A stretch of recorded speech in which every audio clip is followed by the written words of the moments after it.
guys, Dr. Rob here, and I wanted to welcome you back to my Health Corner, where today we're going to be discussing pH and how to understand if you're more of an acidic case type and you need to alkalize your body to create health, or if you're actually more of an alkaline case type and you need to acidify your body to create health.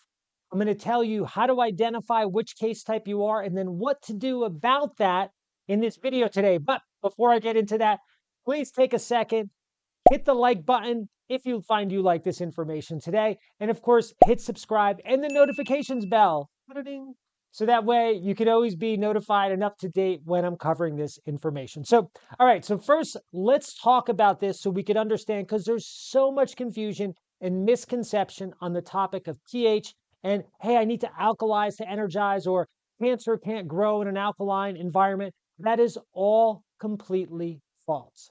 In fact, there's a tremendous amount of research that shows the more alkaline your colon is, the higher your incidence of colon cancer. Now, I'm not saying you should be acidic either. I'm going to tell you which one you should be, but I'm just giving you this as an example. An example of this is as the colon pH increased above 6.5, which 6.5 is acidic, 7.0 is neutral, and above 7.0 is alkaline. As the colon pH increased above 6.5, the incidence of colon cancer increased. And the reason why is you have in your colon things called bile salts. And the more alkaline your colon becomes, it actually changes the bile salts into cancer-causing compounds. And that increases your risk then of colon cancer. Now, again, I'm not saying that everybody needs to alkaline and everybody or everyone else needs to acidify. Today's about understanding which side you probably are on and then what you need to do diet-wise to be able to bring you back to center. So this pH scale is a scale essentially from 1 to 14. And everything from 1 up to 6.9 is acidic. 7 is neutral, it's perfectly balanced. Everything from 7.1 up to 14 is alkaline. The idea of, hey, we need to be alkaline comes from our blood work. Your blood pH needs to stay at between 7.35 and 7.45. That's slightly alkaline. Remember, 7.0 is neutral, 7.35, a little bit alkaline, 7.45, a little bit more alkaline. So this is why the theory of we need to alkalize or we need to be alkaline came into place. It's because the blood is slightly alkaline. Here's the deal. If you go higher than 7.45 in your blood, you now suffer from a condition called metabolic alkalosis. You're too alkaline. And the same is true if you go too low. If you go below 7.35, you now suffer from a condition called metabolic acidosis, and you need to be more alkaline. Today, this general talk here is about understanding where you fall. Are you alkaline? Or are you acidic? What should you do? So if your body is more acidic, like if you were actually in metabolic acidosis, you're going to have certain symptoms. And those symptoms are going to be, one, when there's too much acid in your bloodstream, you become confused, like mentally. There's confusion. You're you're exhausted. You can't keep your eyes open. You're just like, oh my God, it's so hard to think. It's so hard to concentrate. Your stomach actually becomes filled with acid. So you become nauseous. You can get heartburn. You don't want to eat. The thought of even eating can make you feel sick and not well. You feel very weak.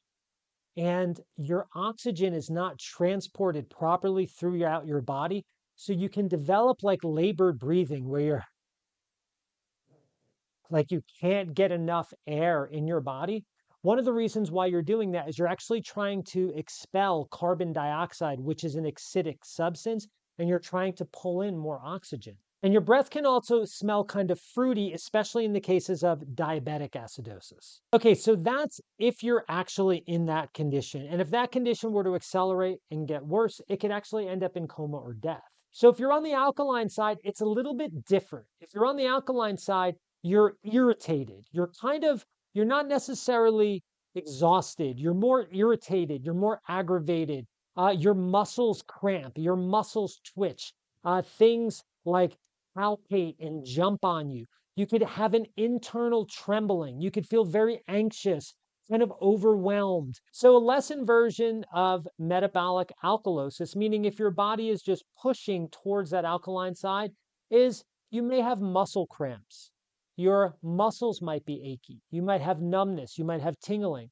You might have like an internal or inward trembling. You might feel more anxious. You might notice your muscles jump or your eyelid even twitches a bit. These would be more symptoms that your body is pushing towards the alkaline side. So basically, for comparative purposes, when someone's in alkalosis or is pushing that alkaline, they're more tense, they're more tight, their body is kind of sped up a bit, they're anxious, they're irritable.